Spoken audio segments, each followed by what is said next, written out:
याह की स्तुति करो, क्योंकि अपने परमेश्वर का भजन गाना अच्छा है, क्योंकि वो मन भावना है और उसकी स्तुति करनी मन भावनी है। यहोवा यरूशलेम को बसा रहा है और वह निकाले हुए इस्राएलियों को इकट्ठा कर रहा है। वह खेदित मन वालों को चंगा करता है और उनके शोक पर मरहम पट्टी बांधता है। वह तारों को गिनता है और उनमें से हर एक का नाम रखता है। हमारा प्रभु महान है और अति सामर्थी है, उसकी बुद्धि अपरंपार है। यहोवा नम्र लोगों को संभालता है और दुष्टों को भूमि पर गिरा देता है।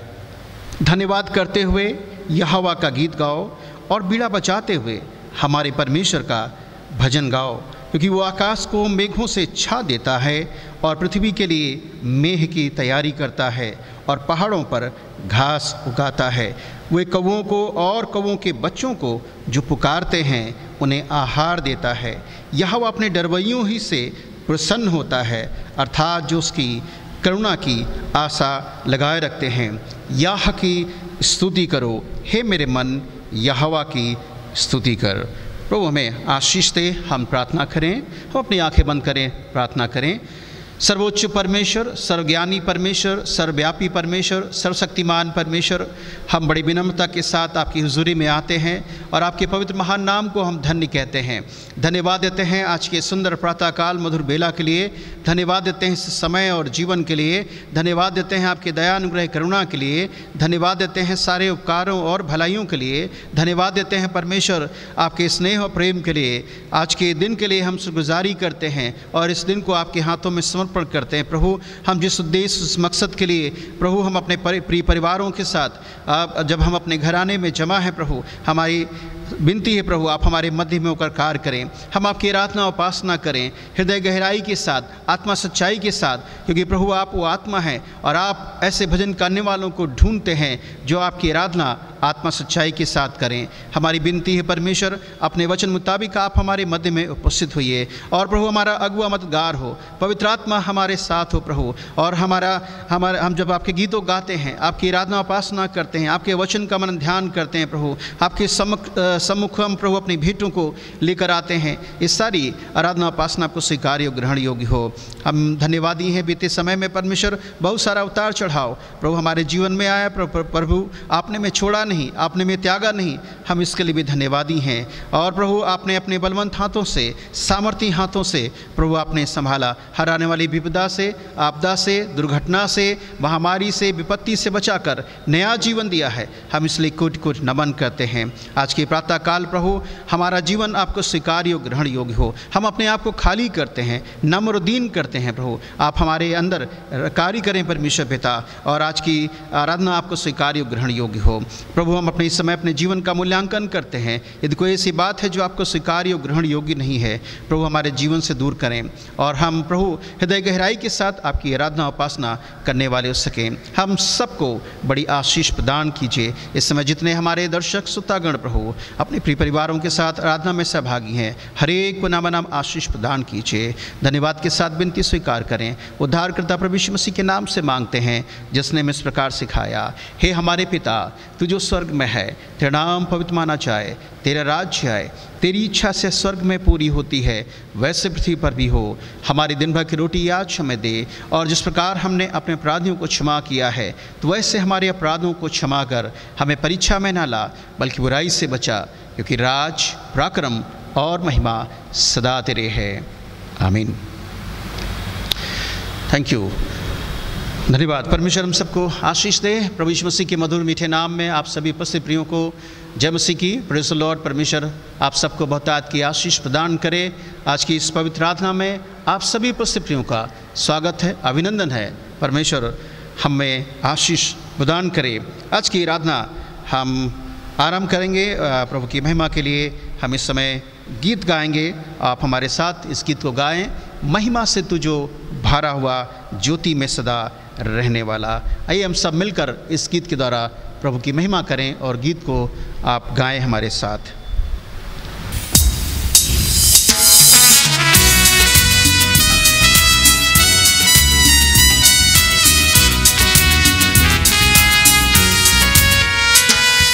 महिमा से तू जो भरा हुआ, ज्योति में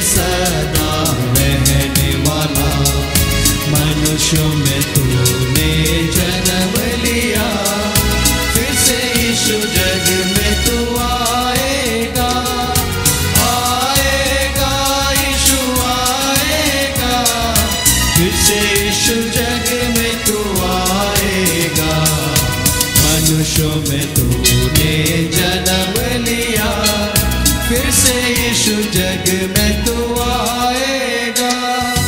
भूमि आकाश में समा न सका, मंदिरों में तू रह न सका। नम्र होकर चरनी में पैदा हुआ, मनों में हमारे घर तू बना। घर तू बना यीशु, घर तू बना, मनों में हमारे घर तू बना। नम्र होकर चरनी में पैदा हुआ, मनों में हमारे घर तू बना। खेमे में आकर तू ही बसा, लोगों को अपने लिए फिरा। अग्नि और बादल में तू ही दिखा, फिर से यीशु अपना जलवा दिखा। जलवा दिखा यीशु, जलवा दिखा, फिर से यीशु अपना जलवा दिखा। अग्नि और बादल में तू ही दिखा, फिर से यीशु अपना जलवा दिखा।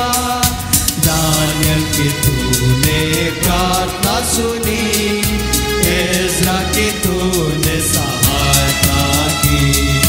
बाबुल में तूने बेदारी भेजी, अपने लोगों को फिर से दे रिहाई।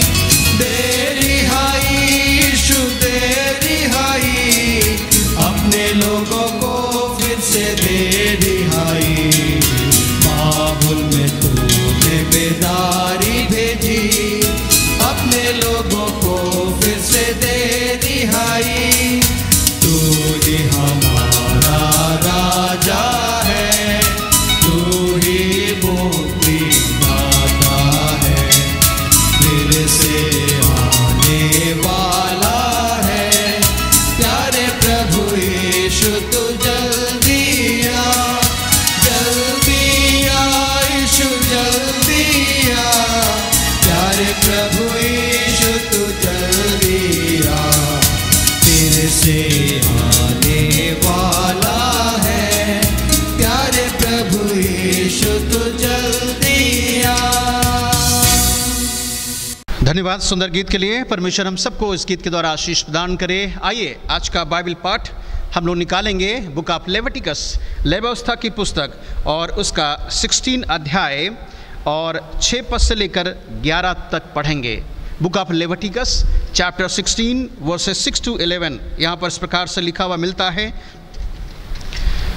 और हारून उस पाप बलि के बछड़े को जो उसी के लिए होगा चढ़ाकर अपने और अपने घराने के लिए प्रायश्चित करे, और उन दोनों बकरों को लेकर मिलाप वाले तंबू के द्वार पर यहोवा के सामने खड़ा करे। और हारून दोनों बकरों पर चिट्ठियाँ डाले, और एक चिट्ठी यहोवा के लिए और दूसरी अजाजेल के लिए हो। और जिस बकरे पर यहोवा के नाम की चिट्ठी निकले उसको हारून पाप बलि के लिए चढ़ाए, परंतु जिस बकरे पर अजाजेल के लिए चिट्ठी निकले वह यहोवा के सामने जीवित खड़ा किया जाए, कि उससे प्रायश्चित किया जाए, और वह अजाजेल के लिए जंगल में छोड़ा जाए। हारून उस पाप बलि के बछड़े को जो उसी के लिए होगा समीप ले आए, और उसको पाप बलिदान करके अपने और अपने घराने के लिए प्रायश्चित करे।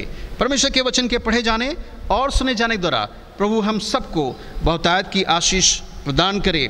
आज की प्रातः काल में जब हम जून माह के दूसरे रविवार में अपने प्रिय परिवारों के साथ जमा हैं, और आज का जो हमारा विषय है वो परिवार के बारे में हम लोग मनन करेंगे कि कितना महत्वपूर्ण है हमारा घराना और हमारा परिवार बचाया जाए, कि हमारा घराना फैमिली जो है प्रभु की दृष्टि में कितना महत्वपूर्ण है, और वो परिवार बचाया जाना बहुत ज़रूरी है। हम इस अध्याय में जब पढ़ते हैं जो बुक ऑफ लेविटिकस 16 अध्याय और 6 पद से मूसा कुछ विधियों के बारे में लिखता है, और वो डे ऑफ अटोनमेंट अगर आप इस अध्याय में पढ़ेंगे डे ऑफ अटोनमेंट इस प्रायश्चित का दिन, जहाँ पर महायाजक साल में एक बार पवित्र स्थान में वो जाता था लोगों के लिए, प्रायश्चित के लिए, मीन्स लोगों के लिए जो उन्होंने बीते दिनों में या बीते समय में अपराध किए हैं, पाप किए हैं, गुनाह किए हैं,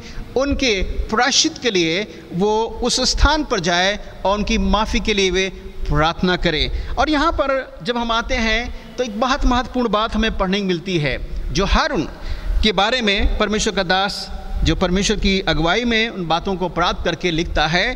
और जो 6 पद में लिखा है, तब हारून उस पाप बलि के बछड़े को जो उसी के लिए होगा चढ़ाकर अपने और अपने घराने के लिए प्रायश्चित करे।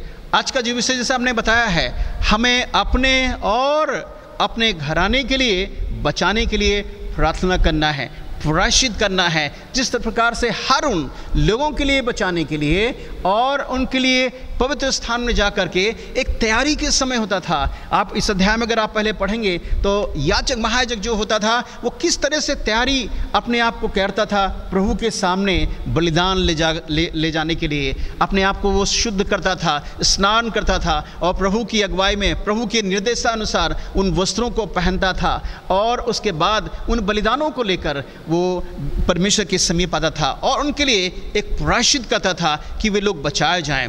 उनके पापों की क्षमा के लिए वो उनके लिए प्रार्थना करता था। मेरे प्रियो, हम बीते समय में देख रहे हैं कि कितने इस कोरोना महामारी, जो वैश्विक महामारी जो हमारे न सिर्फ देश में बल्कि विश्व भर में आई, और जो ताज़ा जो अपडेट है, लगभग 73 लाख लोग जो हैं अभी तक जो हैं इस कोरोना महामारी से संक्रमित हुए और लगभग 4.5 लाख लोग मौत की वादी में चले गए, काल के गाल में चले गए। मेरे प्रियो, पर प्रश्न ये उठता है, ये 4.5 लाख जो लोग जिनकी मृत्यु हुई है महामारी के द्वारा, ताज़ा अपडेट के द्वारा, क्या इनमें बहुत सारे लोग प्रभु को नहीं जानते होंगे? शायद प्रभु को कुछ लोग जानते होंगे जो प्रभु को जानकर उद्धार पाए हुए लोग थे, जो प्रभु के राज्य में गए, पर बाकी लोग कहाँ गए? मेरे प्रियो, बड़े अफसोस और दुख की बात है कि ये लोग जो है परमेश्वर उद्धार पाए हुए लोग परमेश्वर के राज्य में नहीं गए, पर वे लोग अधोलोक, ऐसे स्थान पर जहाँ पर दुख और पीड़ा है। जिस तरह से धनवान व्यक्ति गया उस अधोलोक में गया और उस अधोलोक में पीड़ा में पड़े हुए अपनी आंखें उसने निर्धन लाजर की ओर लगाई। वहाँ से अपने परिवार की, अपने घराने की, अपने प्रियों की चिंता करता है कि वो कितना महत्वपूर्ण है। वो जो दुख जो झेल रहा है, जो कष्ट पीड़ा झेल रहा है, जो आगनी उसके सामने आई है, इससे वो अपने जीवन में किस तरह से दुखी है। और वो अब्राहम से निवेदन करता है कि अब्राहम लाजर को भेज दे कि वो मेरी जुबान को ठंडा करे। मेरे प्रिय, उसके बाद में बहुत सारा वार्तालाप होता है और उसके बाद में उसको अपने घराने की चिंता होती है, अपने परिवार की चिंता होती है। वहाँ वो निवेदन करता है कि मेरे और भाई लोग हैं जो अभी तक वे बचाए नहीं गए हैं, उद्धार नहीं पाए गए हैं, कहीं ऐसा ना हो उनकी भी मृत्यु हो जाए और वे अधोलोक में आए, वे इस पीड़ा में आए जो बड़ी असहनीय पीड़ा है, जो बड़ी कष्टदायी पीड़ा है। और इसलिए वो वहाँ पर प्रार्थना करता है। आज हमारे और आपके सामने भी सवाल उठता है, क्या हमारा घराना, क्या हमारा परिवार, क्या हमारे प्रियजन बचाए गए हैं? बहुत सारे लोग आपके परिवार में रहते होंगे और ये हमें आवश्यक है कि हमें परिवार के, घर के मुखिया होने के नाते परमेश्वर ने हमें और आपको जिम्मेदारी दी है। पतरस अपनी पुस्तक में लिखता है, जब पहला पतरस 2 अध्याय में पढ़ेंगे, तुम एक चुना हुआ वंश और राजपद अधिकारी और याजकों का समाज। प्रभु ने हमें और आपको भी याजक ठहराया है अपने घराने के लिए, कि हम अपने परिवार के लिए, अपने घराने के लिए, अपने माता पिता के लिए, अपने बच्चों के लिए हम उनके लिए प्रार्थना करें, उनके लिए प्रायश्चित करें, उनके लिए तौबा करें, उनके बचाव के लिए, उनके उद्धार के लिए। और ये कितना आवश्यक है, हमारे जीते जी वे उद्धार प्राप्त करें, वे मोक्ष का अनुभव करें, मुक्ति पाएं, अपने पापों से वे फिर जाएं और प्रभु को जानकर उनका नाम जीवन की पुस्तक में लिखा जाए। आज कुछ ऐसे ही परिवारों के बारे में हम मनन करेंगे जो बाइबल में हमें पढ़ने को मिलते हैं कि किन किन लोगों ने चिंता जताई कि उनका परिवार, उनका घराना और उनका फैमिली बचाया जाए और वे परमेश्वर के राज्य के उत्तराधिकारी हों। हमारे और आपके सामने भी प्रश्न उठता है, क्या हमारा परिवार बचाया गया है या नहीं? आइए हम लोग देखेंगे पहला घराना, पहला परिवार जो हमें नए नियम की पुस्तक में, अगर आप मेरे साथ निकालेंगे और उसका बुक ऑफ हिब्रू चैप्टर 11, इब्रानियों की पत्री और उसका 11 अध्याय आप मेरे साथ अगर निकालेंगे तो वहाँ पर हम देख सकते हैं पहला घराना के बारे में जो बाइबल में कुछ शिक्षा देती है। पहला घराना जो आता है नूह का घराना। बुक ऑफ हिब्रू हम लोग देख लेंगे 11 अध्याय और उसका 7 पद में देखेंगे। यहाँ पर लिखा है, विश्वासी से नूह ने उन बातों के विषय में जो उस समय दिखाई ना पड़ती थी चेतावनी पाकर भक्ति के साथ अपने घराने के बचाव के लिए जहाज बनाया गया और उसके द्वारा उसने संसार को दोषी ठहराया और उस धर्म का वारिस हुआ जो विश्वास से होता है। मेरे प्रियो, हम नूह की लाइफ के बारे में देख सकते हैं कि नूह ने अपने परिवार को बचाने के लिए, यहाँ पर कुछ शब्दों का जो उपयोग किया गया है जो लेखक बताना चाहता है, बड़ी भक्ति के साथ, भक्ति मन परमेश्वर के प्रति लगाव, परमेश्वर के प्रति एक आस्था, परमेश्वर के प्रति एक समर्पण, परमेश्वर के प्रति एक डेडिकेशन, परमेश्वर के प्रति ईमानदारी विश्वास योग्यता के साथ चलना। ये नूह ने अपने जीवन में इस बात को सीरियस लिया कि वो अपने परिवार के लिए, अपने घराने के लिए भक्ति के साथ जीवन जिए, उनके लिए प्रायश्चित करे, उनके लिए पश्चाताप करे, उनके बचाव के लिए, उनके उद्धार के लिए, उनके मोक्ष के लिए नूह ने अपने जीवन काल में यह प्रयास किया। और यहाँ पर देखते हैं जो परमेश्वर ने चेतावनी दी थी, जो वार्निंग दी थी, उस वार्निंग को भी उसने अपने जीवन में सीरियस लिया। आज परमेश्वर हमें और आपसे भी वो वार्तालाप करता है और वो चाहता है कि हम उसकी चेतावनियों को अपने जीवन में सीरियस लें। जैसा हम उत्पत्ति 6 अध्याय में जब आते हैं, नूह की विशेषता के बारे में अगर आप देखेंगे बुक ऑफ जेनेसिस चैप्टर 6, वहाँ पर हम देखते हैं नूह के बारे में, नूह की जो विशेषता थी, जो परमेश्वर का वचन यहाँ पर बताता है कि नूह एक धर्मी पुरुष था और अपने समय के लोगों में खरा means blameless in the site of God, spotless in the site of God. उसके अंदर कोई दोष नहीं था। वो परमेश्वर के प्रति बड़ी ईमानदारी विश्वास योग्यता के साथ चलता था और परमेश्वर ने जिस तरह से उसको वादा किया और उस वायदे को उसने पूरा किया। और लिखा है कि नूह परमेश्वर ही के साथ चलता रहा। 6 अध्याय में जब हम पढ़ते हैं तो यहाँ पर 13 पद में क्या आदेश दिया और क्या वायदा परमेश्वर ने उससे कहा था। वो आदेश जो है, परमेश्वर ने देखा कि मनुष्य की बुराई पृथ्वी पर बढ़ गई है और परमेश्वर उस दुनिया को जो उसने बनाई थी, चिड़िए परिंदे से लेकर मनुष्य जात सबको वो महाजल प्रलय के द्वारा नष्ट कर देना चाहता था। पर बाइबल बताती है परमेश्वर की निगाह जो है नूह के ऊपर गई। क्यों? क्योंकि वो परमेश्वर के साथ चलता था, परमेश्वर के साथ उसका एक अच्छा रिश्ता था, उसका एक नाता था और परमेश्वर की मर्जी को पूरा करता था। और लिखा है परमेश्वर की निगाह नूह के ऊपर गई और उसको आदेश दिया कि तू अपने घराने के लिए, उनके बचाव के लिए एक जहाज बना। और आपको मालूम है वो जहाज गोपेर लकड़ी से बनाने के लिए उसको आदेश दिया और उसको कहा 14 पद में अगर आप पढ़ेंगे 6 अध्याय उत्पत्ति का, वहाँ लिखा है इसलिए तू गोपेर वृक्ष की लकड़ी का एक जहाज बना ले, उसमें कोठरी बनाना, भीतर बाहर उस पर राल लगाना और इस ढंग से तू उसको बनाना कि उस जहाज की लंबाई 300 हाथ और चौड़ाई 50 हाथ और ऊंचाई 30 हाथ की हो और उसमें खिड़की, दरवाजे और इस तरह से कई स्टोरी, एक से 3 स्टोरी तक बनाने के लिए, तीसरे खंड तक बनाने के लिए उसको बताया। और नूह ने इस बात को अपने जीवन में सीरियस लिया। मेरे प्रियो, उस जमाने में कितना मुश्किल होगा, दूभर होगा। एक नूह जब ये कार्य कर रहा है उस समय उसकी आवाज़, ही वॉज 600 years old। आप समझते 600 साल का नूह उस समय था। आप देख सकते हैं उसकी स्थिति कैसी होगी, उसकी अवस्था कैसी हो गया, वो बुढ़ापे की कगार पे। मगर वो परमेश्वर की आवाज़ को सुना, उस चेतावनी को उसने अपने जीवन में सीरियस लिया और उस कार्य को जो परमेश्वर ने उसे दिया था उसने उसको लिया और उसको करने के लिए उसने ठाना। किस तरह से वो जाकर लकड़ियों को इकट्ठा किया होगा, उनकी कटाई छटाई की होगा, उनका तरासा होगा और जो उस आकार और नक्शा परमेश्वर ने उसको दिया, नूह ने वैसे ही किया। मेरे प्रियो, जब ये काम कर रहा होगा तो निश्चित रूप से बहुत सारे लोग जो होंगे उसके काम में विघटन डाल रहे होंगे, बिगाड़ रहे होंगे, अड़चने ला रहे होंगे, बुरा भला उसको बोल रहे होंगे, तमाम अपशब्द उसको बोल रहे होंगे। पर नूह जो है परमेश्वर की बात को अपने जीवन में सीरियस लेते हुए इस कार्य को, क्योंकि इब्रानी का लेखक उसने बड़ी भक्ति और चेतावनी के साथ अपने घराने के बचाव के लिए जहाज बनाया। और आप इस पूरे अध्याय को आप देखें कि परमेश्वर ने अपने वचन के द्वारा उस जल प्रलय को भेजा और चिड़ियों परिंदों से लेके सब मनुष्यों को उसको उनके जल मगन हो गए और वो जल समाधि हो गए, उन सब की मृत्यु हो जाती है। पर हम यहाँ पर देखते हैं कि परमेश्वर ने नूह को और नूह के घराने को भी बचा लिया। मेरे प्रियो, परमेश्वर चाहता है, वही प्रश्न हमसे और आपसे पूछता है कि कौन सा जहाज हमने अपने घराने और अपने परिवार के लिए बनाया है, उनके बचाव के लिए हम क्या कर रहे हैं। वहाँ हम जब लेवी व्यवस्था की पुस्तक में देखते हैं कि हारून को आदेश दिया कि तू अपने लिए और अपने घराने के लिए प्रायश्चित करना। मेरे प्रियो, हमें दैनिक जीवन में परमेश्वर के समक्ष आना है और अपने अपने घराने के लिए हमें प्रायश्चित करने की आवश्यकता है। आइए एक और हम घराने से बारे में देखेंगे जो हमें अय्यूब की पुस्तक में पढ़ने को मिलता है। बुक ऑफ जॉब चैप्टर 1 आप हमारे साथ निकाल सकते हैं अय्यूब की पुस्तक में, और उसका एक अध्याय आप हमारे साथ निकालेंगे। देख सकते हैं दूसरा घराना अय्यूब के बारे में देखेंगे, उसकी विशेषता के बारे में देखेंगे, उसके जीवन में क्या विशेषता थी और परमेश्वर ने उसे किस प्रकार की आशीषें दी और अय्यूब ने अपने परिवार को बचाने के लिए क्या किया।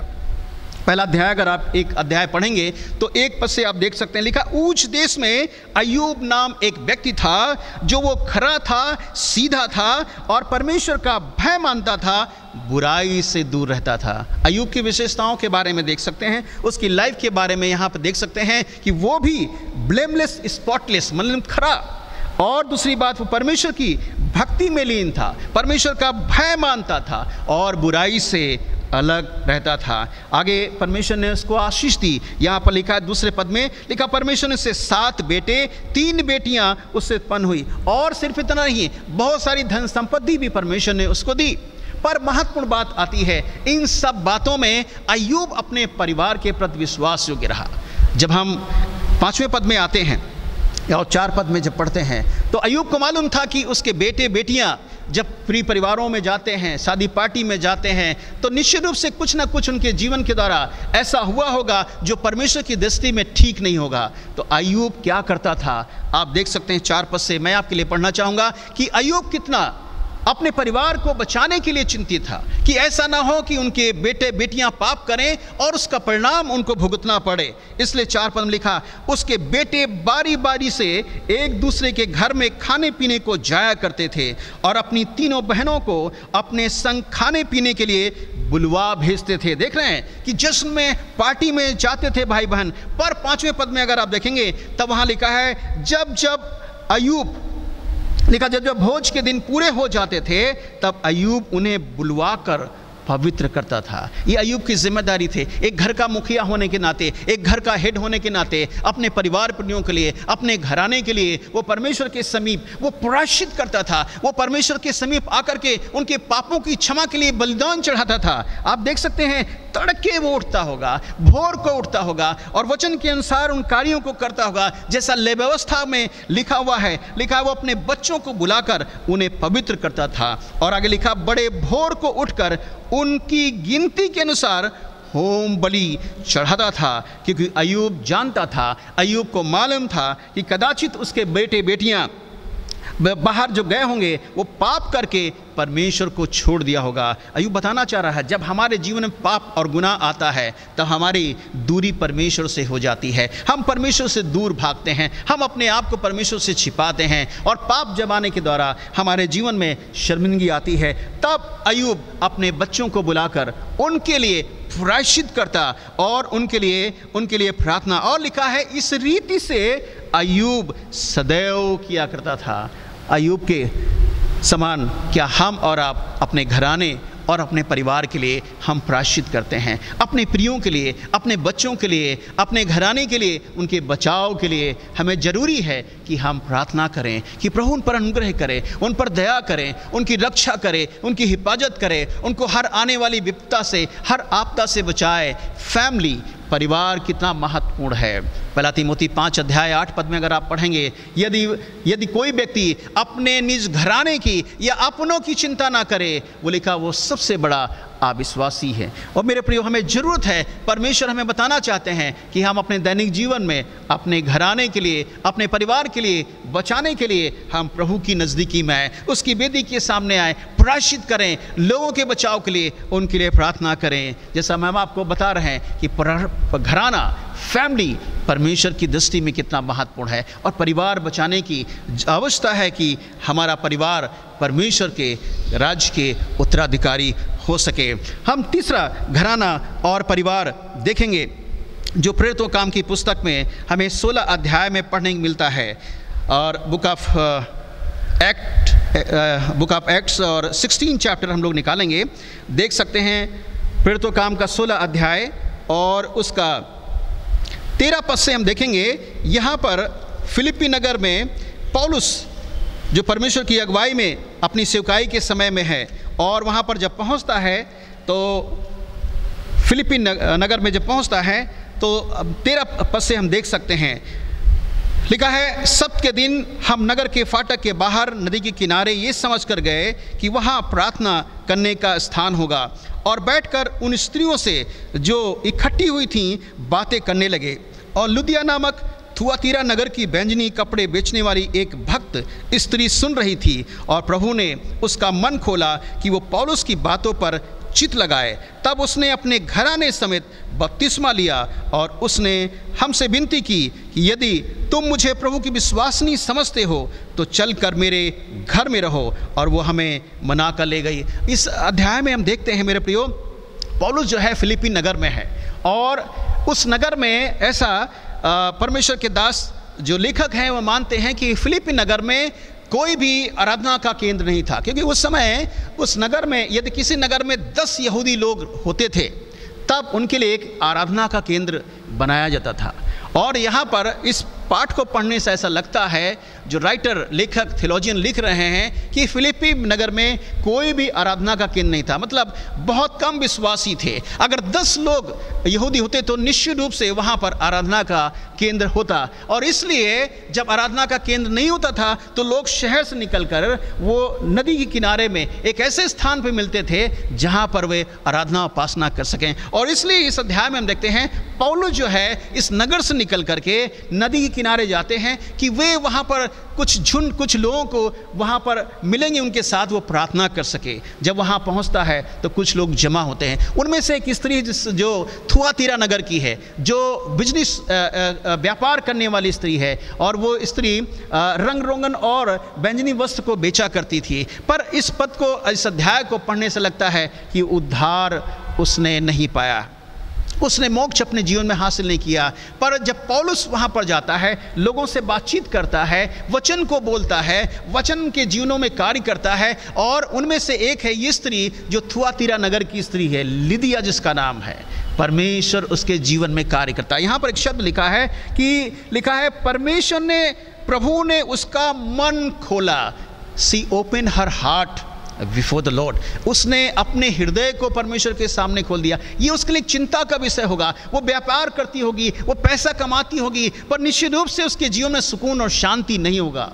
उसने जब वचन को सुना, उसके जीवन में वचन कायल किया, और वचन जो है हम जब सुनते मेरे प्रियो, वचन हमारे जीवन में कन्विक्शन लेकर आता है, हमारे जीवन में बदलाव लेकर आता है, परिवर्तन लेता है, हमारी आत्माओं को काटता है। जब हम वचन पढ़ते हैं तो हमारे पापों को रिमाइंड कराता है। यहाँ पर पौलुस जब परमेश्वर के वचन को बोल रहा होगा, उनसे बातें कर रहा होगा, लिदिया के जीवन में परमेश्वर का वचन कार्य कर गया, और उसने अपने हृदय को परमेश्वर के लिए खोल दिया। और आगे अगर आप देखें कि वो जो वचन जब बोल रहा था परमेश्वर का दास पौलुस, लिखा लिदिया सुन रही थी। और सुनने की, बाइबल कहती है विश्वास कैसे उत्पन्न होता है? सुनने के द्वारा। और सुनना क्या? मसीह के वचन के द्वारा। लिदिया के हृदय में परमेश्वर के वचन काम कर गया। उसने she open her heart for the Lord, उसने परमेश्वर के लिए अपना हृदय खोल दिया, और उसके जीवन में बदलाव आया, उसके जीवन में परिवर्तन आया। प्रभु उसके जीवन में आ गया, और परमेश्वर ने उसको उसके जीवन में परिवर्तित कर दिया, और वो आनंद से भर गई, खुशी से भर गई, उद्धार का अनुभव उसके जीवन में आया। वो सिर्फ इतना नहीं, पर आप देखें कि वो सिर्फ अपने लिए नहीं पर अपने घराने के बचाव के लिए चिंतित हुई। आगे हम इस पद में देख सकते हैं, फिर उसने पौलुस से निवेदन किया कि क्या मेरे घर आप चल सकते हैं। पौलुस ने उनकी रिक्वेस्ट को स्वीकार किया और पौलुस लिदिया के घर गया और वहाँ रहा और उस परिवार के लिए प्रार्थना किया। और आप देख सकते हैं कि वो परिवार 15 पद में लिखा है, और लिखा है तब उसने अपने घराने समेत बपतिस्मा लिया। निश्चित रूप से इन्होंने मन फिराया होगा, तौबा की होगी, पश्चाताप किया होगा, पापों का अंगीकार किया होगा और प्रभु के सामने अपने आप को पापों को अंगीकार करते हुए प्रभु को अपने जीवन पहला स्थान दिया होगा। और यहाँ पर पूरे घराने समेत बपतिस्मा लिया। ये घराना बच गया, उद्धार पा लिया। मेरे प्रियो, प्रश्न उठता है, जैसा बाइबल बताती है लेवी व्यवस्था की पुस्तक में, मूसा ने हारून को आदेश दिया, तू अपने घराने और अपने परिवार के लिए, अपने लिए तो प्रायश्चित करना, और ये तेरे लिए होगा। मेरे प्रियो, हमारे और आपके लिए भी आवश्यक है कि हम अपने घराने, अपने परिवार के लिए दैनिक जीवन में हम प्रायश्चित करें। नूह जो अपने परिवार के बचाने के लिए जहाज बनाया, और यहाँ पर हम देखते हैं उसके बाद में परमेश्वर का दास जो है किस तरह से उस कार्य को करता है और उसने अपने जीवन इस बात को गंभीरता से लिया। और आगे हम जब इसमें आते हैं अय्यूब की पुस्तक में, एक अध्याय में अय्यूब जो है अपने घराने परिवार के लिए वो किस तरह से प्रतिदिन प्रार्थना करता है, प्रायश्चित करता है उनको बचाने के लिए। और लिदिया भी उसने अपने घराने परिवार की चिंता की। हमारे और आपके सामने भी प्रश्न उठता है, क्या हमारा घराना, हमारा परिवार बचाया गया? एक और हम उदाहरण देख सकते हैं जो हमें प्रेरितों काम 10 अध्याय में हमें पढ़ने को मिलता है। 10 अध्याय बुक ऑफ एक्ट्स, वहाँ पर कोर्नेलियस एक व्यक्ति है जो इतालवी नामक पलटन का एक सूबेदार सेंचुरियन है, और सेना के जो जवान होते हैं, सेना की नौकरी जो होती है वो बहुत ही पंक्चुअल होती है, समय की पाबंदी होती है, और अपने काम के प्रति वो बहुत ही अलर्ट रहते हैं, बहुत डेडिकेशन उनके जीवन में होता है। वो समय से अपने ड्यूटी जाना, समय से घर आना। पर आप देख सकते हैं इस 10 अध्याय में आएंगे, एक कोर्नेलियस जो है, जो इतालवी नामक पलटन का सरदार है, बाइबल में हम जब पढ़ते हैं उसके जीवन के बारे में कुछ विशेषताओं को देखते हैं कि ये अपने परिवार को बचाने के लिए, अपने घराने को बचाने के लिए किस तरह से वो लालित है। इसकी विशेषताओं को हम देख सकते हैं कि ये जो है सूबेदार, ये अपने जीवन काल में किस तरह से परमेश्वर के प्रति समर्पित था। इसकी विशेषताओं को हम देख सकते हैं 4 बातों को। नंबर 1, वो भक्त था। नंबर 2, वो पूरे घराने समेत परमेश्वर से डरता था। नंबर 3, वो दान को देता था। नंबर 4, वो परमेश्वर से प्रार्थना करता था। आप देख सकते हैं इसकी लाइफ को, ये अपने परिवार के प्रति कितना डेडिकेट था। ये निश्चित रूप से जब अपने ड्यूटी जाता होगा, समय निकाल करके वो अवश्य परमेश्वर से प्रार्थना करता होगा। वो समय निकाल करके अपने घराने को स्मरण करता होगा। जब प्रातः काल को उठता होगा तब जरूर अपने परिवार प्रियों के लिए प्रार्थना करता होगा। लिखा है वो पूरे घराने, इंडिविजुअल लाइफ नहीं, उसका घराना कौन होगा? वो स्वयं माता पिता होंगे, पति पत्नी होंगे, बच्चे होंगे। मेरे प्रियो, एकाकी घराना बचाने के लिए ये कोर्नेलियस किस तरह से परमेश्वर के समीप बड़े आदर, भक्ति, भय, दीनता, नम्रता के साथ हुआ था और उनके बचाव के लिए प्रार्थना करता। और आप देखें कि परमेश्वर ने इसकी प्रार्थना को और इसके दानों को स्मरण किया। आप 4 पद में लिखा, तब उसके लिए एक दर्शन आया और कहा कोर्नेलियस, उसने कहा ध्यान से देखा और डर कर कहा हे प्रभु क्या है? उसने कहा तेरी प्रार्थनाएं, तेरे दान स्मरण के लिए परमेश्वर के सामने पहुँचे हैं। We can see the life of Cornelius, how he was walking before the Lord. किस तरह से वो परमेश्वर के समक्ष, परमेश्वर के साथ वो चलता था। और लिखा है उसका जीवन परमेश्वर को स्वीकार योग्य ग्रहण हुआ। उसकी प्रार्थनाएं, उसके जो भेंटें उसने दी परमेश्वर के लिए, वो सब कुछ परमेश्वर के सामने पहुंची, क्योंकि वो समर्पित व्यक्ति था, वो डेडिकेटेड व्यक्ति था। उसके जीवन में परमेश्वर के प्रति आदर था, भक्ति उसके जीवन पाई जाती थी, और परमेश्वर के साथ निरंतर वो उसका घराना चलता रहा। और इसलिए the Lord bless Cornelius and his family. परमेश्वर ने उसके पूरे इंटायर फैमिली को आशीषित भी किया। मेरे प्रियो, ये प्रश्न हमारे और आपके सामने भी उठता है, क्या हम अपने घराने, अपने परिवार के बचाव के लिए हम प्रार्थना कर रहे हैं? बाइबल बताती है नूह ने अपने परिवार के बचाव के लिए जहाज बनाया। कोर्नेलियस से अपने परिवार के बचाव के लिए निरंतर प्रार्थना करता है। क्या हम और आप प्रार्थना कर रहे हैं? हमने यहाँ पर देखा कि किस तरह से परमेश्वर ने कुरनेलियस की लाइफ में कार्य किया, उसकी प्रार्थनाओं को सुना, उसके दानों को स्वीकार और ग्रहण किया और उसे आशीष प्रदान की। आज प्रश्न हमारे और आपके सामने भी उठता है, क्या हमारी विनती, हमारी प्रार्थनाएं परमेश्वर के राज में पहुंच रही? हमारी भेंटें जो हम परमेश्वर के लिए हम अर्पण करते हैं वे स्वीकार योग्य और ग्रहण योग्य हो? बाइबल हम देख सकते हैं कि परमेश्वर हमसे चाहता है कि हम अपने जीवन को इस योग्य व्यतीत करें, इस योग्य जिएं कि परमेश्वर हमें स्वीकार करे और हमें ग्रहण करें। अगला परिवार हम जब देखेंगे, एक और परिवार इसी बुक ऑफ एक्ट्स में देख सकते हैं 16 अध्याय में, पीड़ितों काम 16 अध्याय में एक परिवार और है जिसके बारे में हम देख सकते हैं। यहाँ पर एक भूमिका आपको बताना चाहिए, वो है जेल का दरोगा, जेलर जिसे बोल सकते हैं। जेलर किस तरह से वो अपने परिवार घराने को बचाने के लिए वो लालित हुआ। इससे पहले इसकी भूमिका आपको सामने बता दें कि पौलुस सिलास को बेत लगा करके जेल खाने में डाल दिया गया और लिखा उनके पैर को काठ में ठोक दिया गया। और जब हम 25 पद में आते हैं तो लिखा आधी रात के वक्त पौलुस सिलास परमेश्वर की आराधना कर रहे थे, परमेश्वर के गीतों गा रहे थे। I am sure that Paulus Silas were not good singer but they are singing for the Lord. वे एक अच्छे गायक तो नहीं थे पर वे परमेश्वर की महिमा के लिए वे गा रहे थे। और लिखा है कि ये जो आराधना उपासना जो लोग कर रहे थे पौलुस सिलास, लिखा कैदी भी सुन रहे थे, जेल खाने में जितने कैदी थे वे सब सुन रहे थे। और ऐसे समय में परमेश्वर स्वर्ग से धरातल पर आ जाता है। यहाँ पर हम जब पढ़ते हैं तो एक बड़ा भूकंप होता है और बंदी गृह की नींवें हिल जाती हैं और जितने कैदी थे उनकी बेड़ियाँ और हथकड़ियाँ खुल जाती हैं। एक बड़ा चमत्कार, एक मिरेकल होता है because of Paul and Silas life, क्योंकि पौलुस सिलास के जीवन को परमेश्वर ने देखा और इस पर परमेश्वर उनको बचाने के लिए स्वर्ग से धरातल पर आ गया। और यहाँ पर हम देखते हैं कि जब ये लोग जब देखा कि बंदी के द्वार खुल गए हैं और जेलर जो दरोगा था वो चिंतित हुआ, परेशान हुआ कि क्या होगा। ऐसा लगता है कि सारे कैदी शायद भाग गए होंगे, अब कोई नहीं बचा होगा, अब मेरी नौकरी तो खतरे में होगी, अब जब बड़े अधिकारी हमसे पूछेंगे तो मैं उनको क्या जवाब दूंगा। जेलर बड़ा चिंतित था। आपको मालूम है, देख सकते हैं उसने क्या किया। जब इस घटना को उसने देखा, 27 पद में लिखा दरोगा जाग उठा और बंदी गृह के द्वार खुले देखकर समझ लिया कि सारे कैदी भाग गए होंगे। तब उसने तलवार खींचकर अपने आप को हानि पहुंचाने की कोशिश की, अपने आप को मार डालने की कोशिश की, मतलब अपने आप को सुसाइड करने की कोशिश की कि मैं कैसे फेस करूंगा अपने अधिकारियों का, मैं कैसे उनको जवाब दूंगा, मैं क्या उनको जवाब दूंगा। ऐसे बहुत सारे ख्यालात उसके जीवन में आए।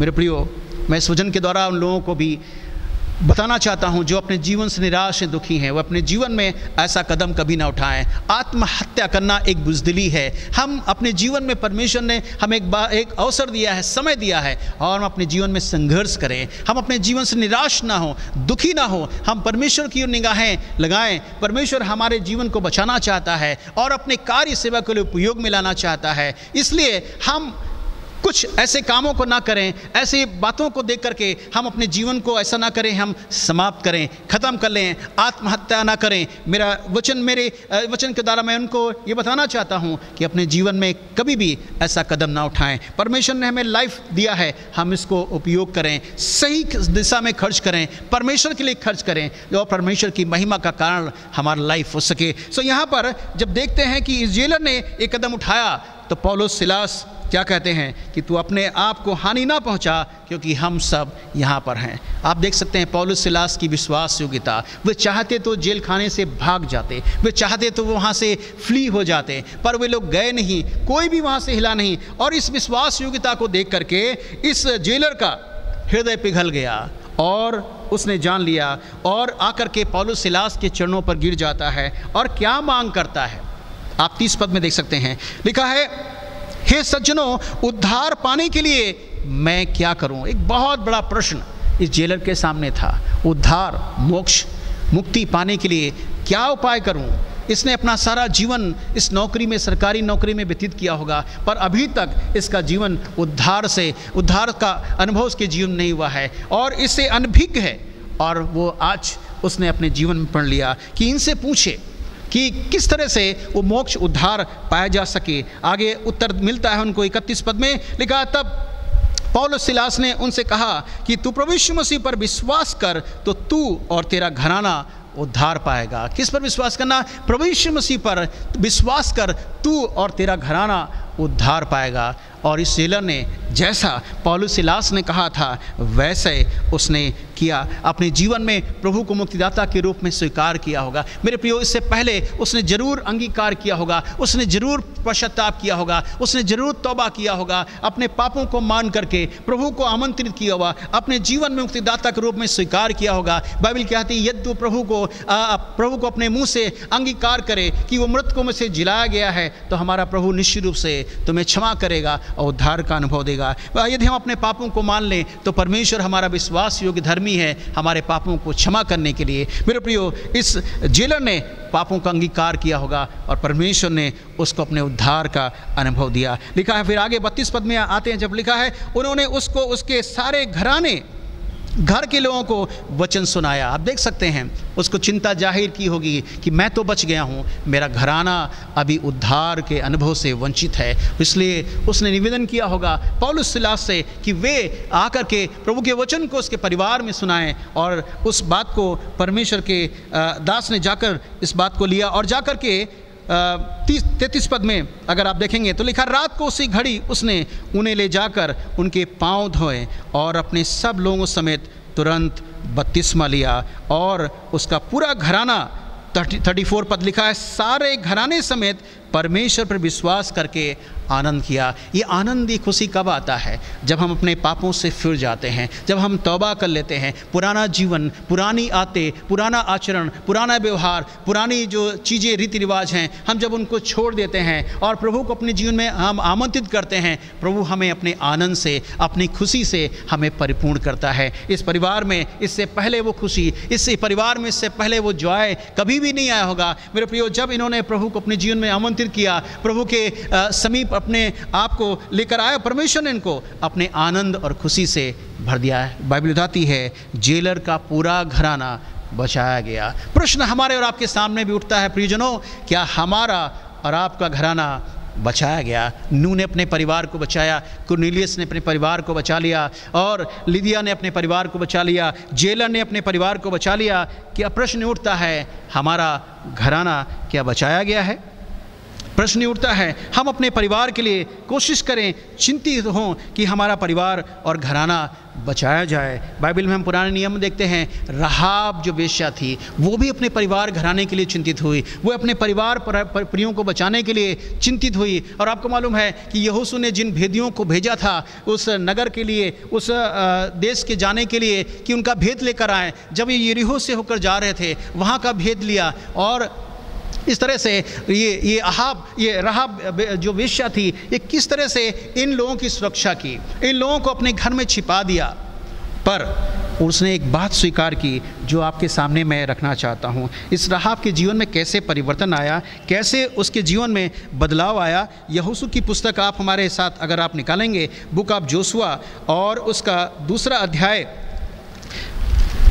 अध्याय और 9 पद से पढ़ेंगे तो इस राहाब ने कैसे विश्वास किया प्रभु पर।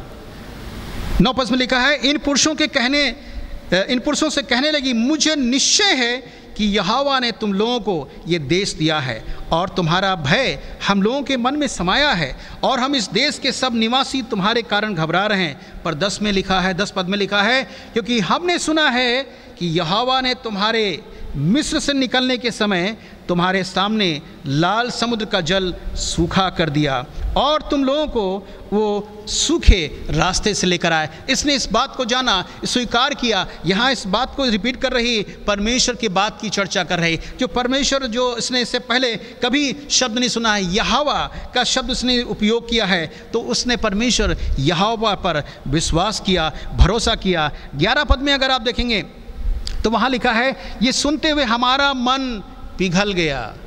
लिदिया, ये जो राहाब जो स्त्री थी, पाप में थी, दलदल में थी, इसका जो काम था वो किस तरह से एक अच्छा समाज की दृष्टि में एक अच्छा काम नहीं था। पर जब इसने परमेश्वर के लोगों को देखा, उनकी विश्वास योग्यता के बारे में देखा, उनके परमेश्वर के बारे में सुना, तो उसने विश्वास किया। लिखा उसका मन पिघल गया। आगे 11 पद में लिखा है, इसलिए तुम्हारे कारण हम किसी के हमारे जी में जी ना रहा, पर क्योंकि तुम्हारा परमेश्वर यहोवा ऊपर के आकाश का और नीचे पृथ्वी का भी परमेश्वर है। इस स्त्री ने प्रभु को स्वीकार किया, प्रभु को जाना और अपना जीवन परमेश्वर के लिए दे दिया। और आगे आप देखें कि इसने स्वीकार किया इस बात को और उनसे वायदा किया 13 पद में कि तुम क्या कहती इन लोगों से, जिस तरह से इनको बचाया, अब मैं जो तुम पर दया की है, क्योंकि इन भेदियों को इस राहाब ने अपने घर में छुपा रखा था, क्योंकि राजा ने आदेश दिया था कि 2 व्यक्ति आए हैं बाहर से और इस हमारे नगर में प्रवेश करके वो भेद लेने के लिए। तब उसके यहाँ गए, राहाब से पूछा, क्योंकि राहाब ने ऊपर अपनी कोठी के ऊपर इन दोनों व्यक्तियों को छुपा रखा था। आगे आप देखें कि किस तरह से इन पर दया की। अब मैंने जो तुम पर दया की है, इसलिए मुझसे यहोवा की शपथ खाओ कि तुम भी मेरे पिता के घराने पर दया करोगे। एक शब्द यहाँ उसने उपयोग किया है जो मूसा इस बात को लिखा है, उसने अपने परिवार के विषय में चिंतित किया, उस चिंता जाहिर की, तुम मेरे परिवार को बचा लोगे। उस परिवार में कौन कौन था? 13 पद में, तो मेरे माता पिता भाई बहनों को और जो कुछ है उन सभी को तुम जीवित छोड़ देना और हम सबों का प्राण मरने से बचाओगे। और आगे जब हम देखते हैं 6 अध्याय 25 पद में, जब यहोशू की अगुवाई में ये सब लोग जब वहाँ पर यरीहो पर चढ़ाई किया, तो वहाँ के यरीहो के सब लोगों पर जब वो विजयी हुए, वहाँ उन सब लोगों को मार दिया। पर यहोशू ने राहाब और राहाब के घराने, उसके पिता और जितने लोग थे उनको जीवित छोड़ दिया, वे बचाए गए। और इसलिए राहाब का जो परिवार बचाया गया। नए नियम की पुस्तक में आप देखेंगे राहाब एक अच्छी विश्वासी हो गई। मेरे प्रियो, हमारा घराना कहाँ पर है? प्रभु हमसे प्रश्न पूछता है, क्या हमारा परिवार, हमारा घराना बचाया गया है? कुछ महत्वपूर्ण बातों को आपके सामने रखकर हम जल्दी से विराम देना चाहेंगे। आज हमें अपने घराने, अपने परिवार के लिए चिंता करना है और उनके लिए प्रार्थना करने की आवश्यकता है। क्या क्या प्रार्थना हमें अपने घराने, अपने परिवार के लिए करने की आवश्यकता है?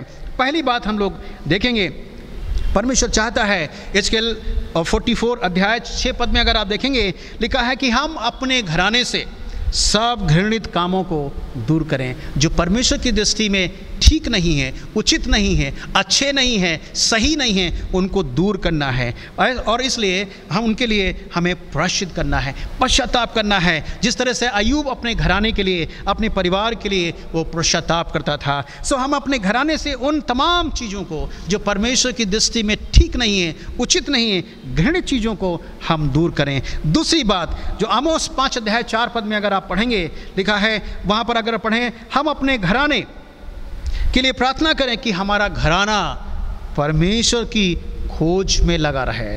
हमारा घराना किसकी खोज में लगा रहे? परमेश्वर की खोज में लगा रहे। यशायाह अपनी पुस्तक में लिखता है, जब तक यहोवा मिल सकता है तब तक उसकी हम खोज में लगे रहें। हमारा परिवार निरंतर परमेश्वर की नज़दीकी में आए, उसकी उपस्थिति में आए, उसकी तलाश करे, उसकी खोज करे। दाऊद अपने वचन लिखता है कि परमेश्वर और परमेश्वर की सामर्थ को खोजो, उसके दर्शन के लगातार खोजी रहो। मेरे प्रियो, हमें ज़रूरत है हम दैनिक जीवन में परमेश्वर की तलाश करें, उसकी खोज करें। तीसरी बात हम लोग देखेंगे, सदैव अपने घराने के लिए आशीष की प्रार्थना करें और वो प्रार्थना करें कि परिवार सदा परमेश्वर के सामने बना रहे। जो 2 शमूएल 7 चैप्टर 29 पद में आपको मिलेगा, वहाँ पर प्रार्थना लिखी कि मेरा घराना सदैव आपके सम्मुख चलता रहे और परमेश्वर आपकी आशीष मेरे घराने पर सदैव बनी रहे। और इसलिए अगली प्रार्थना हमें क्या करना? जकरिया की पुस्तक अगर आप पढ़ेंगे 12 अध्याय 10 पद में, और ये प्रार्थना करना है कि परमेश्वर मेरे घराने में एक प्रार्थना करने वाली और प्रार्थना सिखाने वाली आत्मा उड़े ले।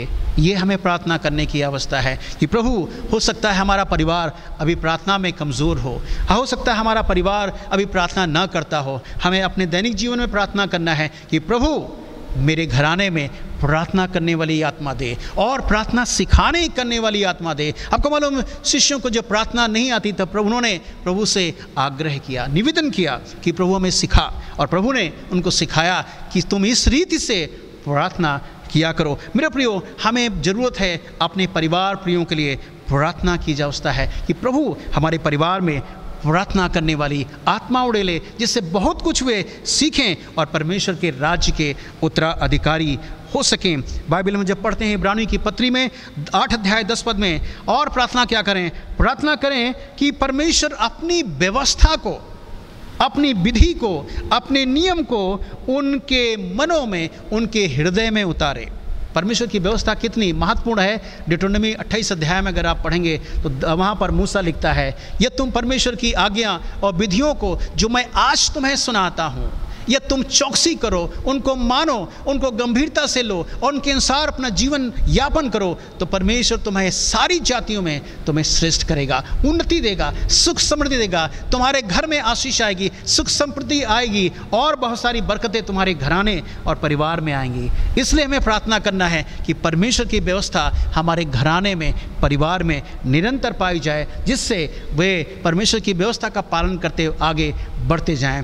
दाऊद अपने वचन में कहता है, हे प्रभु मैंने तेरी व्यवस्था से सुख पाया है, क्योंकि तेरी व्यवस्था के द्वारा मुझे जीवन मिला है। और आगे कहता है, तेरी व्यवस्था से यदि मैं सुखी नहीं होता तो मैं दुख के समय नष्ट हो जाता। मेरे प्रियो, हमारे जीवन में परमेश्वर उन व्यवस्थाओं के द्वारा जो हमें विधि नियम दिए हैं, उनका पालन करने के द्वारा उन तमाम समस्याओं से हमें छुटकारा देता है। और इसलिए हमें प्रार्थना करना है कि प्रभु अपनी विधि व्यवस्था को हमारे घराने, परिवार के मनों में आप स्थापित करें, जिससे वे दाहिने और बाएं कभी ना उड़ें, बल्कि वो सीधे चलते जाएं। आखिरी बात मैं बताकर विराम दूंगा, जो हमें पहला शमूएल और उसका 7 अध्याय 3 पद में पढ़ने को मिलता है कि हम अपने घराने के लिए प्रार्थना करें, जिससे हमारा घराना वो बंधुआई से बाहर आए। जब हम गुनाह करते हैं, जब पाप करते हैं, हम किसी न किसी जाल में फंस जाते हैं, बंधन में आते हैं। परमेश्वर हमसे वादा करता है कि जब हम उसमें से निकलेंगे, परमेश्वर हमको अवश्य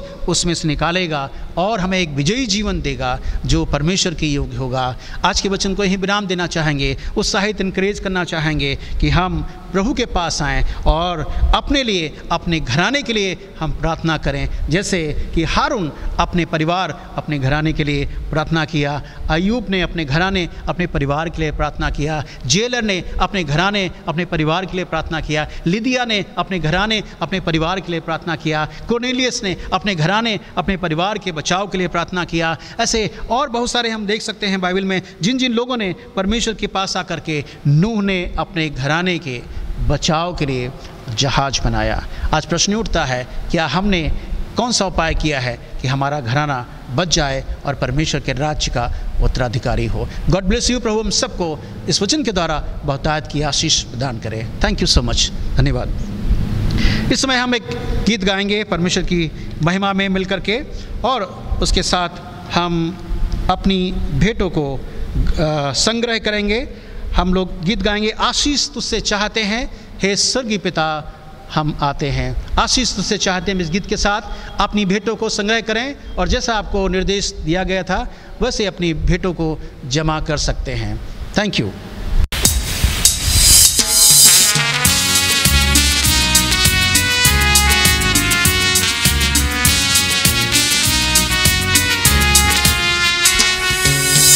आशीष तुझसे चाहते हैं हे स्वर्ग पिता हम आते हैं।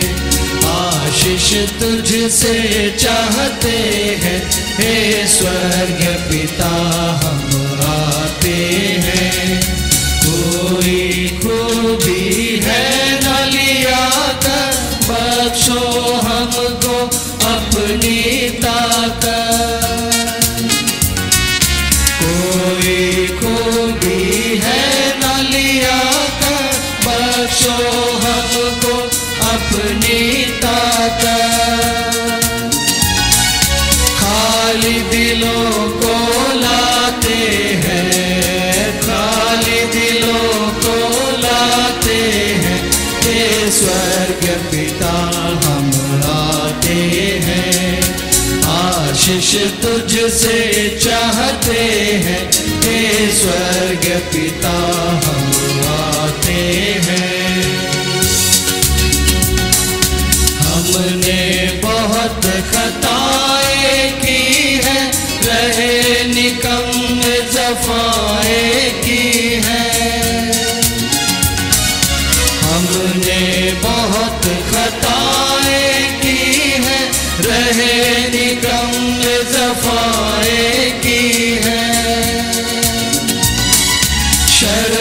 से सिर झुक जाते हैं, शर्म से सिर झुक जाते हैं।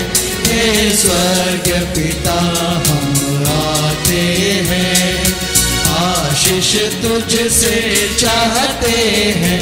हे स्वर्ग पिता हम आते हैं।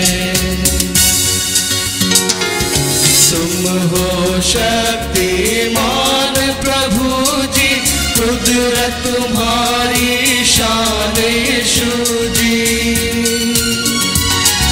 तुम हो शक्तिमान प्रभु जी, कुदरत तुम्हारी शान यीशु जी।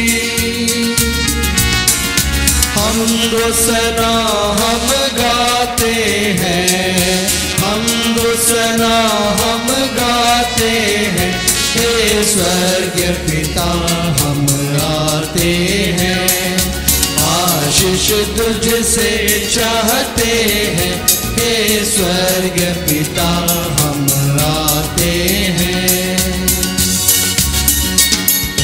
बंदे को तू कभी न भूले, दुख सहे दुनिया में तूने।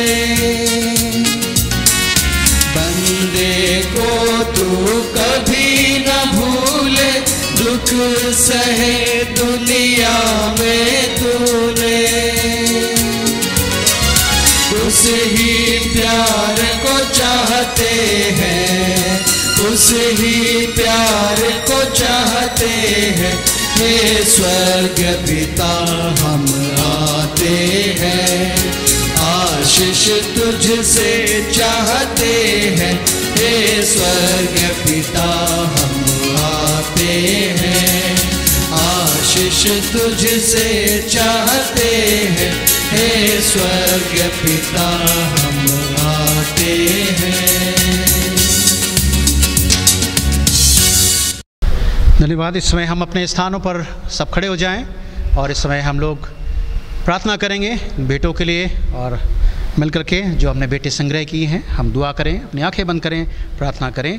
जीते महान सामर्थी परमेश्वर पिता, हम आपके बेटे यीशु मसीह के मधुर नाम में आपकी स्तुति में आते हैं और आपके पवित्र महान नाम को हम धन्य कहते हैं। धन्यवाद देते हैं आपकी दया के लिए, अनुग्रह के लिए, करुणा के लिए, उपकारों के लिए, आशीषों के लिए, भलाइयों के लिए, जो भी तक आपने हमारे जीवन में, प्रिय परिवारों में, विश्वासी गणों के जीवन में किए हैं। प्रभु बीते समय में आपने हमें संभाला, हमारी ज़रूरतों को जानकर भली वस्तुओं से परिपूर्ण किया है। हम इसके लिए भी आपका आभार व्यक्त करते हैं, धन्यवाद देते हैं कि आपने हमें छोड़ा नहीं, त्यागा नहीं। हम इसके लिए भी आपको धन्यवादी हैं, धन्यवादी हैं परमेश्वर पिता। आपने वचन के द्वारा हमारी सहायता की है, स्तुति ली है, वचन के द्वारा हमें बताया है कि परिवार कितना हमारे लिए महत्वपूर्ण है और परिवार को बचाना भी हमारे लिए कितना ज़रूरी है। आज हम देख रहे हैं इस महामारी में बहुत सारे लोग प्रभु आपको बिना जाने आपके पास चले जा रहे हैं, संसार से कूच कर जा रहे हैं। और प्रभु हम प्रार्थना करते हैं, बहुत सारे लोग उद्धार पाए हुए लोग हैं, बहुत सारे उद्धार से वंचित हैं। प्रभु हम जानते हैं, प्रार्थना करते हैं परमेश्वर पिता, इस संसार से कूच करने से पहले प्रभु हम हर एक के लिए प्रार्थना करें प्रभु कि वे लोग उद्धार का अनुभव करें और आपके राज्य के उत्तराधिकारी हो सकें। हम प्रार्थना करते हैं परमेश्वर हमारे देश, शहर, राज्य पर अपना अनुग्रह करें। इस वैश्विक महामारी से प्रभु हमारे देश, राज्य, शहर को और विश्व को बचाएं। प्रभु हम प्रार्थना करते हैं परमेश्वर हमारी कलीसिया पर आपका अनुग्रह हो, कलीसिया के सभी सदस्यों के साथ हो, उन पर भी अपना अनुग्रह करें और आशीष दें और उन्हें स्वस्थ रखें परमेश्वर पिता। हमारी एग्जीक्यूटिव कमेटी और एडवाइजरी कमेटी और प्रभु उन सभी प्रियजनों के लिए हम प्रार्थना करते हैं, हर एक को नामानाम आशीष प्रदान कीजिए। हमारी कलीसिया की इन सभी शाखाओं को भी आशीष प्रदान करें, उनके लीडर्स को जो उनको जिम्मेदारियाँ आपने दी हैं, आने वाले समय में तमाम जिम्मेदारियों को वे पूरा कर सकें। बड़ा अनुग्रह और आशीष दें परमेश्वर पिता।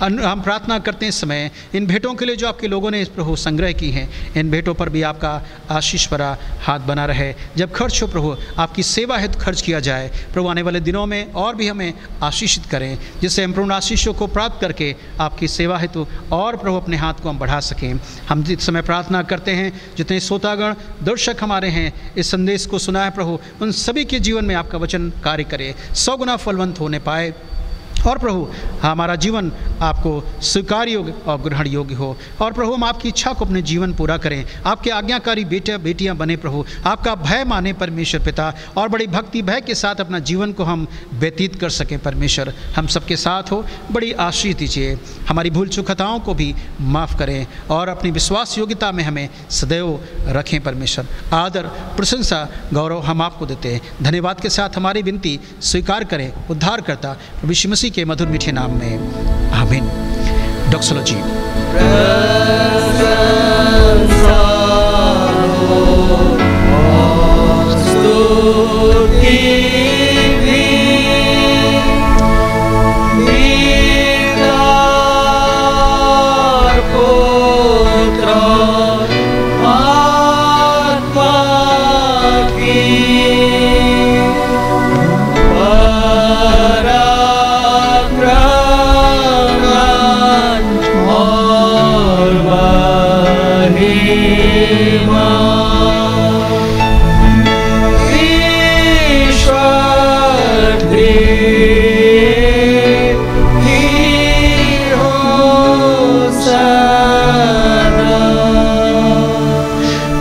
यीशु मसीह का अनुग्रह है, पिता परमेश्वर का प्रेम, पवित्र आत्मा की सहभागिता, संगति और शांति प्रभु यीशु मसीह के दूसरे आगमन तक हम सभी विश्वासी गणों के साथ, कलीसियाओं के साथ, संसार के समस्त विश्वासियों के साथ यीशु के दूसरे आगमन तक युगान युगान तक होती रहे, आमीन।